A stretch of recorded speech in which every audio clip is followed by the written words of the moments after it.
And today we're going to talk about meditation, flow, and focus, the three states of mental mastery. And so for those of you who don't know, I have a long history for the last almost 15 years. I've been following the process of meditation. And, meditation isn't something that's like some weird thing that you can only do in ashrams in some far off place. Although I highly recommend checking that out. I actually spent some time back in a monastery in India, learning some of the principles. And meditation's been a practice that has been around for thousands and thousands of years.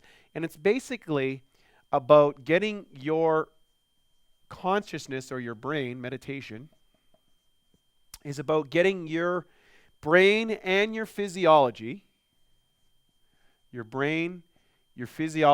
sometimes you could call that your chemistry, and your emotional well-being into an optimal state. And the research now over the last, few decades have been demonstrating, thanks largely in part to the Dalai Lama, who has conducted and has sent out a lot of his monks to around the world to go undergo scientific testing to actually prove the science behind how this is so effective. And in today's world of outrageous digital technology, I think it's more applicable than ever. So what are some of the benefits that you get from these type of things, and how is meditation different from flow and focus? So I'll try and explain this. And I want to be clear. I'm not a super expert on meditation. I would recommend going to someone who's been practicing for 30, 40 years and has made this their life. I know I spend periods of times with some meditation masters in order to understand and to start applying these techniques. It is a science all of its own, and a very powerful one. So meditation is kind of, we kind of imagine someone sitting there in that home, that sort of thing.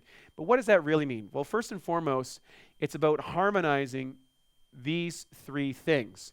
Sometimes we've experienced it. Have you ever been into a situation where you experience flow, where everything just seemed to be happening? Maybe you were playing a sport, maybe you were listening to music, you had a special event where everything just lined up. Like you pulled up to the event and the person at the front of the outside the building, you had the one parking spot in all New York City. Or you were on the playing field and, you just knew where the puck was going to be or the ball was going to be, and everything just felt like it was in slow motion. Almost everyone has experienced that flow state at some point in their mind. So that's kind of like that's a most common, I would say. And virtually every top athlete will talk about the flow focus and how that's kind of like a meditative state, because you can achieve that sitting in one space, or you can achieve it in movement, which is a lot of people doing this. But to get there, generally it comes from focus. And there can be like direct focus, or sometimes called soft focus. This would be more Hindu-based, I guess, and this would be more Zen-based. Those are traditional practices that have been following out there. So soft would be relaxed gaze, where you're kind of peripheral, maybe eyes half closed. In direct gaze, you'd be focusing directly, let's say right here, which is a point of concentration on your mind, focusing directly. And from either way, some people are better for different types. Experiment with different ones. What tends to happen, and then you start monitoring the breath. In other words, you go into a state, and you start relaxing the body, relaxing the mind, calming, watching your thoughts. And through watching your thoughts, or observing, we'll call that, or watching your thoughts, you start to realize, well, who's the watcher and who is the thinker and what is the body? You start getting separation between these components of what it is to be human. And what starts to happen is one becomes aware of sensations inside the body. One becomes aware, so physiological sensations. You become aware of emotional things inside your body. If you're agitated emotionally, that sort of stuff. You'll even get tuned into aspects of your brain function, whether you're in a alpha state, beta state, delta state, theta state, all those type of things, which we talked about in other lessons. So by getting into understanding how to do this, one is able to develop a practice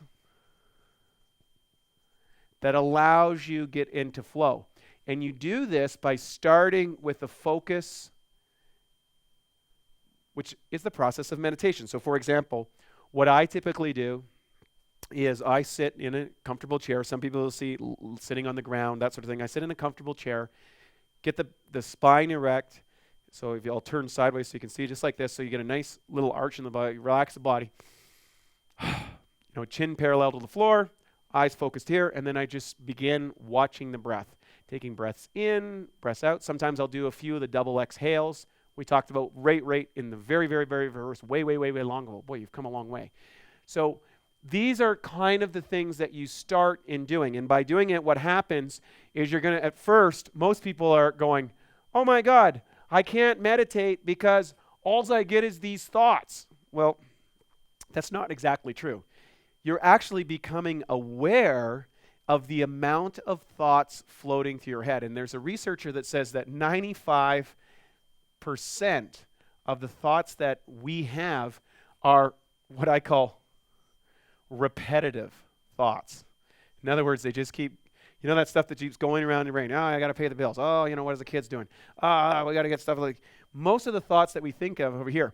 But it's this 5%, this is where excellence is found. And by taking a little bit of time out of each day to get into this state, we start increasing this exponentially. So imagine this. Imagine everything that you've achieved in your life now, the awareness or the emotional satisfaction or happiness you have. Imagine if you could take a little bit of time and turn that into 10%, doubling virtually everything in your life, doubling your happiness, doubling your state of awareness about your physicality, doubling your ability to handle emotional stress. And what we found with meditation is your capacity to handle an increasingly stressful world becomes amplified significantly. And understand this, whatever goes on inside your brain, okay, here's your little happy face again. Whatever's going on inside your brain is directly affecting your physiology on an unconscious level. So if you will, meditation is the process of bringing awareness to that which you're not normally aware of. And it all starts with the breath.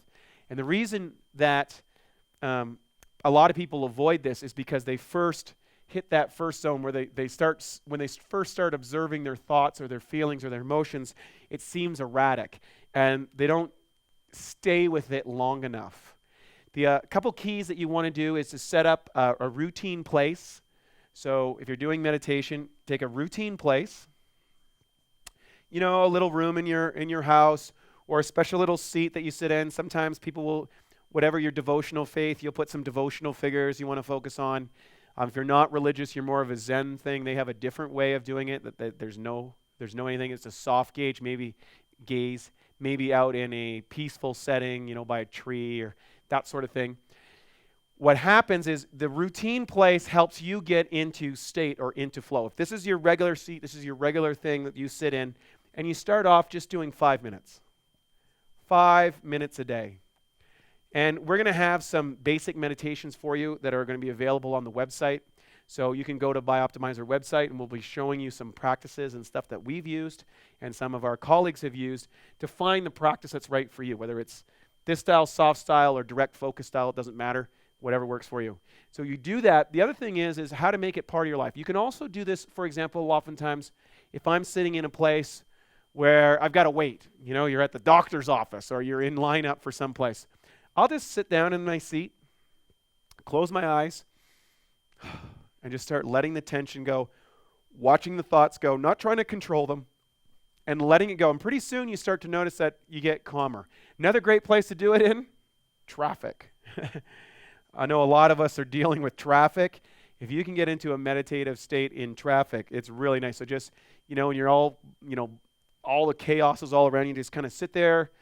Okay, I can't do anything right now. I'm stuck in traffic. There's no sense of getting emotionally upset because that emotionality has horrible effects on your health, both short-term and long-term. And it can hijack your brain and literally get you anchored into what do you say, dysfunctional mental and physical and emotional states because it's become a habit pattern. Not all of us had the greatest upbringing, or we might have had situations in our life that were uncomfortable. Meditation, in my experience, is probably one of the simplest, easiest, fastest, and most effective ways to get people to manage this aspect of their life. So be sure to incorporate in this life. Start with a goal of 5 minutes a day, either just before you start or the start of the day or just at the end of the day as part of your early morning routine or part of your end routine. And if you can, do it on both sides. Just allow those thoughts, emotions, and feelings to drop off, and you'll be surprised at how well meditation will serve you in the future. And we're going to talk a lot more about this in upcoming aspects at the BioOptimizer site. It's something I'm really passionate in. Meditation made a huge difference in my own life, and I'm certain it can really help you too. So I hope you enjoyed today's lesson. We'll see you on the next one.